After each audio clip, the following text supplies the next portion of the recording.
ಆಶೀರ್ವಾದ ಮಾಡೋಣ. ಎದ್ದೇಳಪ್ಪ ಇಂದ್ರ, ನನ್ನ ಆಶೀರ್ವಾದ ಸದಾ ನಿನ್ನ ಮೇಲೆ ಇದ್ದೇ ಇರುತ್ತದೆ.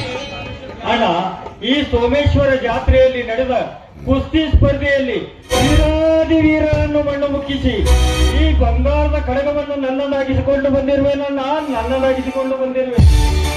ತಮ್ಮ, ಈ ಸುತ್ತ ಇಡೀ 7 ಹಳ್ಳಿಗಳಲ್ಲಿ ನೀನೊಬ್ಬ ಕುಸ್ತಿಪಟುವಾಗಿ ಮೆರೆಯುವುದನ್ನು ನೋಡಿ ನನಗೆ ತುಂಬಾ ಸಂತೋಷವಾಗುತ್ತಿದೆ ಸಂತೋಷವಾಗುತ್ತಿದೆ. ಅಣ್ಣ, ಹೊಲದಲ್ಲಿ ಕಬ್ಬಿಗೆ DAP ಗೊಬ್ಬರವಿಲ್ಲ, ನಮ್ಮಲ್ಲಿ ಹಣವೂ ಇಲ್ಲ. ಇದನ್ನು ಮಾರಿ ತೆಗೆದುಕೊಂಡು ಬಾರಣ್ಣ, ತೆಗೆದುಕೊಂಡು ಬಾ. ಬೇಡ ಇಂದ್ರ, ಬೇಡ.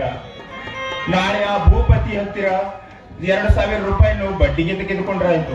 ಹೇಳಣ್ಣ, ಆ ಬಡ್ಡಿ ಮಗ ಭೂಪತಿ ಹತ್ತಿರ 2,000 ಸಾಲ ತೆಗೆದುಕೊಂಡರೆ 4,000 ಎಂದು ಹೇಳುವಲ್ಲ ಪಂದ ಸೋಳಿ ಮಗವನು. ನಮ್ಮಂತ ಬಡ ರೈತರು ಗೋಣು ಮುರಿದು ಗಳಿಸಿದವನ ಹಣದ ಭಂಡಾರ ಸರ್ವನಾಶವಾಗುವ ಕಾಲ ದೂರವಿಲ್ಲ. ಅರ್ಜುನ, ಹಾಗೆಲ್ಲ ಮಾತನಾಡಬೇಡ. ಅರ್ಜುನ, ಇಂದ್ರ, ನೀವಿಬ್ಬರು ನನ್ನ ಹೃದಯದ 2 ಭಾಗಗಳಿದ್ದಂತೆ. ಕೊನೆಯವರೆಗೆ ಈ ಮನೆಯಲ್ಲಿ ಒಂದೇ ಹೂ ಬಳ್ಳಿಯಾಗಿ ಅರಳಿ ಸತ್ಯ ನ್ಯಾಯಕ್ಕೆ ಸ್ಥಿರವಾಗಿ ನಡೆಯಬೇಕಪ್ಪ. ಅಸತ್ಯ ಧರ್ಮಕ್ಕೆ ಎದೆ ಕೊಟ್ಟು ದಿಟ್ಟತನದಿಂದ ವೀರ ಗಂಡುಗಲಿ ಪರಶುರಾಮನಂತೆ ಭುಜಕ್ಕೆ ಭುಜ ಕೊಟ್ಟು ಆ ಭೂಪತಿ ನಮಗೆ ಸಿದ್ಧ ಅನ್ಯಾಯವನ್ನು ಮೆಟ್ಟಿ ನಿಂತು ಆ ಸರ್ಪಕ್ಕೆ ಪುಂಗಿ ಊದಿ ಮಲಗಿಸಲೇಬೇಕಪ್ಪ, ಮಲಗಿಸಲೇಬೇಕು.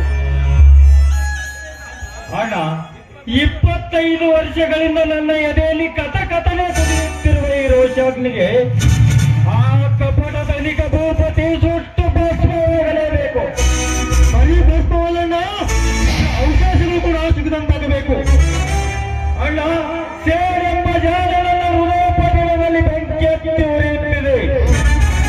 ಈ ಕಾಳಿಂಗ ಸರ್ಪ ಎತ್ತಿ ನಿಂತರೆ ಒಂದೊಂದಾಗಿ ದರ್ಪದ ಸೌಕರ್ಯರೆಂಬ ನಾಯಿಗಳನ್ನು ಕಚ್ಚಿದ್ದರೆ ನನ್ನ ಮನಸ್ಸಿಗೆ ನೆಮ್ಮದಿ ಇಲ್ಲ. ಯಾಕೆ ಗೊತ್ತೇ? ಅನ್ಯಾಯದಿಂದ ನಮ್ಮ 4 ಎಕರೆ ಹೊಲವನ್ನು ತನ್ನ ಹೆಸರಿಗೆ ಮಾಡಿಕೊಂಡಿರುವನಲ್ಲ ಆ ಕಪಟದಲಿಕ ಭೂಪತಿ, ಅವನ ಅಹಂಕಾರ ಮುರಿಯುವವರೆಗೂ ನನ್ನ ಮನಸ್ಸಿಗೆ ನೆಮ್ಮದಿ ಇಲ್ಲ. ಈ ತರಹದ ಸಿಟ್ಟು ಸರಿಯಲ್ಲಪ್ಪ. ಗುರು ಹಿರಿಯರು ಹೇಳಿಲ್ಲವೇನು, ತಾಳಿದವನು ಬಾಳಿಯಾನು ಅಂತ. ಅಣ್ಣ, ಇಂಥ ಗುರು ಹಿರಿಯರ ನಾಲಿಗೆಯನ್ನು ಕಟ್ಟಿ ಹಾಕಿದನು ನಾ ಕಪ್ಪಡದ ನಿಕ ಭೂಪತಿ. ನಮ್ಮ ಬಡವರ ನ್ಯಾಯ ಮುಗಿಸುವುದಕ್ಕೆ ಈ ಊರಿನಲ್ಲಿ ಯಾವ ಗುರು ಹಿರಿಯರು ಬರುವುದಿಲ್ಲ, ಬರುವುದಿಲ್ಲ. ನಾನೇ ಶ್ರೀಮಂತನೆಂದು ಸಕ್ಕಿನಿಂದ ಮೆರೆಯುತ್ತಿರುವ ಆ ಶ್ರೀಮಂತನ ನನ್ನ ಬಲವಾದ ಛಲ. ಇಂದ್ರ, ಈ ತರಹದ ಸಿಟ್ಟು ಸರಿಯಲ್ಲ. ಸುಮ್ಮನೆ ಬಿಡು ಈ ನಿನ್ನ ಹಠವನ್ನು. ಹಸಿದ ತೋಳಿನ ಜೊತೆ ಕುರಿ ಕಾದಾಟವಾಡಲು ಸಾಧ್ಯವೇ? ಗಂಡ ಬೇರುಂಡದ ಜೊತೆ ಕೋಳಿ ಮರಿ ಆಟವಾಡಲಾದಿತೆ. ಅದರಂತೆ ಆ ಭೂಪತಿ ಈಗ ಮದವೇರಿದ ಮದ್ದಾನೆ ಇದ್ದಂತೆ. ಅವನೊಂದಿಗೆ ಈಗಿನ ಸ್ಥಿತಿಯಲ್ಲಿ ಹೋರಾಡುವುದು ಸರಿಯಲ್ಲ. ಸುಮ್ಮನೆ ನನ್ನ ಮಾತಿನಂತೆ ಸಮಾಧಾನದಿಂದ ಇರು. ಒಂದು ವೇಳೆ ನನ್ನ ಮಾತನ್ನು ಮೀರಿದರೆ ಆ ನಮ್ಮ ತಾಯಿಯ ಮೇಲಾಣೆ. ಹಾಗೆ ಆಗಲೇನ, ನೀನು ಹೇಳಿದಂತೆ ಕೇಳುತ್ತೀನಿ.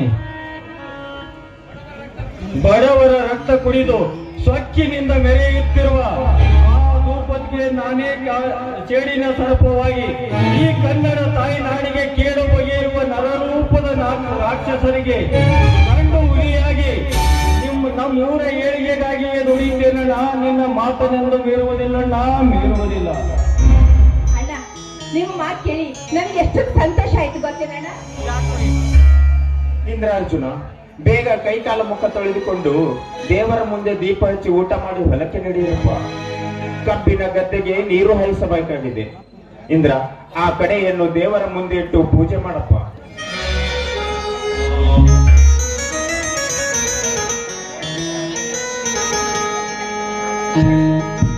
ಅಣ್ಣ, ನೀನು ಬಂಗಾರ ಕಡಕ ತಂದಿದ್ಯಲ್ಲ, ಅದಕ್ಕೆ ನೀನು ದೃಷ್ಟಿ ಆಗತ್ತೆ. ನಾನು ದೃಷ್ಟಿ ತೆಗಿತೀನಿ.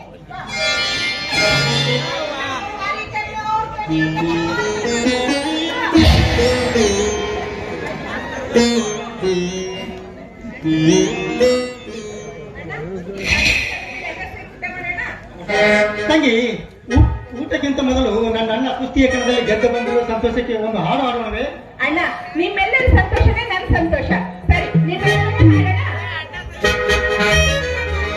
ನಮ್ಮ ವಿನಗೋ ಚೈತ್ರವೇ ಬೆಳಗಲಿ ಪ್ರೀತಿ ಕರಗಲು ಸಾಧ್ಯವೇ ಹೆಜ್ಜೆ ವಿನಾಸವೇ ಗೋಡೆದು ಪರಮ